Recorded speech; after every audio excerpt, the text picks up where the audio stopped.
Hello guys, we're here at SLE Equipment located here in Nashville, Tennessee. Today we're going to look at the Ferris ISX-3300 Zero-turn mower with a 38.5 horsepower Kawasaki engine, EFI. You can find this mower as well as others on our website at sleequipment.com. So as you guys can see here, we have the Ferris ISX-3300 Zero-turn mower with a 38.5 horsepower Kawasaki engine. This is a fuel injected engine as well. This unit here is a 72-inch cut. As you can see, it's a fabricated cutting deck. It has cast iron spindles which are greasable. This unit comes with a suspension seat, as you can see here. To adjust that, turn this front knob here, turn it to the right to increase or to the left to decrease according to your weight. This unit has two fuel tanks, one on each side. The total is 11 gallons, so each tank holds 5.5 gallons of gas. Also, you get the 26-inch rear tires as well, as you can see here. Real aggressive look.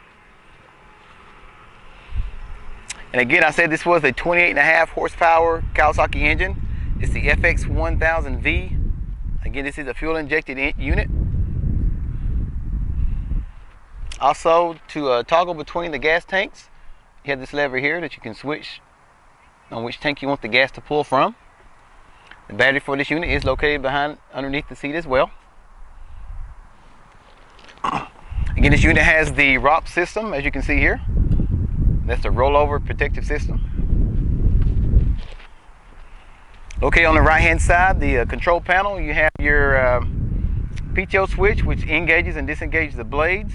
You have your digital hour meter, your ignition switch, and your throttle.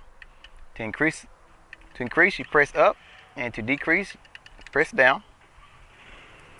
And as well, you have a gas gauge. Of course, you have two tanks, so you have two gas gauges on this unit. Parking brake for this unit is located here on the right hand side as well. And to adjust the seat, push in the lever here for your seat to slide frontwards or backwards. Also, the cutting height on this unit is 1.5 to 5 inches, and that's adjusted by pulling the pin here, setting your cutting height adjustment. Insert the pin. You have a foot assist, so just press on this right here, and turn this lever to the right, and that'll lower the deck. And also, it comes with a standard rubber grass chute as well. The warranty on this unit is 4 years or 500 hours, whichever comes first. And also, I forgot to mention that the transmissions on this is the 5400s Hydro Gear ZT 5400s. So again, we have the Ferris ISX-3300 with a 38.5 horsepower Kawasaki engine. Again, it is a fuel injected engine. Of course, this is great for your large properties. So if you guys have any further questions, definitely give us a call. That number is 615-641-7720, or you can reach us on our website at sleequipment.com.